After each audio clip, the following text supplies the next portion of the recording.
main purpose of his speech was to outline some steps for the next day of the Greek railway network that will guarantee the safety after chronic problems in infrastructure that led to the deadly incident. I have to say there was a change in the government narrative. Initially, the government focused a lot on the human error of the incident, so narrowing it down to the station master. But in today's press conference, Yorgos Gerapetritis spoke with sorrow about an unjustifiable loss and apologized on behalf of the government for the responsibility, saying it has been recognized. So some of the steps about how the railway network is supposedly going to be restarted with guaranteed safety will include the fast tracking of the technical upgrade of our system. The idea that two trains were running on the same track for minutes before they collided with only one person supervising has enraged the country.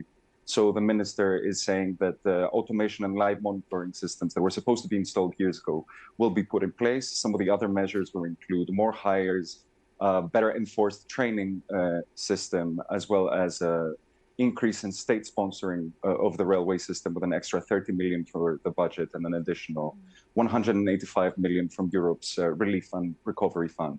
Will it be enough to convince the Greek population that steps are being taken? I'm not sure. I think the public sentiment is that this might be too little and too late. And as we speak, a general strike is just happening in Greece, as well as a mass protest is heading from a main Athens square to Syntagma, to the center of Athens, to express popular anger about the responsibilities behind this deadly collision. Yeah, just to pick up on that point, the apology, the change in narrative from the government that you describe, but as these protests continue today, do you think that changing narrative is going to be enough to persuade the protesters that this is a time of change, that things are happening, or do they feel, is it your sense they'll feel they need to keep the pressure up?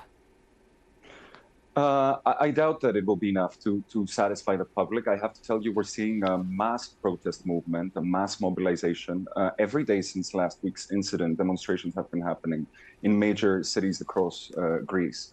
And you're seeing people you don't usually see taking up the streets, mothers protesting along their kids. There's no party or ideology specifically coloring this. It's not an opposition protest necessarily, but a mass protest against the reality that in the 21st century in Greece's single train line, two trains traveled on the same track for minutes before crashing.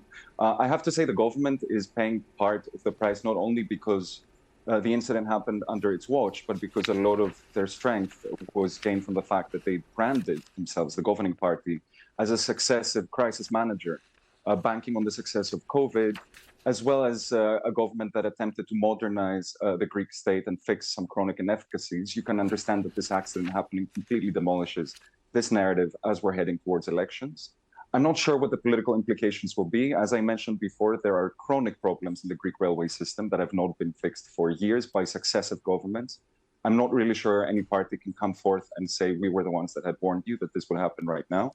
What I can say is that it's definitely affecting Greece in its pre-election season. Initially, it was leaked before the accident that elections would take place on April 9th, with the announcement supposedly taking place sometime this week. Now, all signs point to the fact that it's probably going to be postponed. Okay, Niko Efstathiou, thank you very much. Niko Efstathiou there in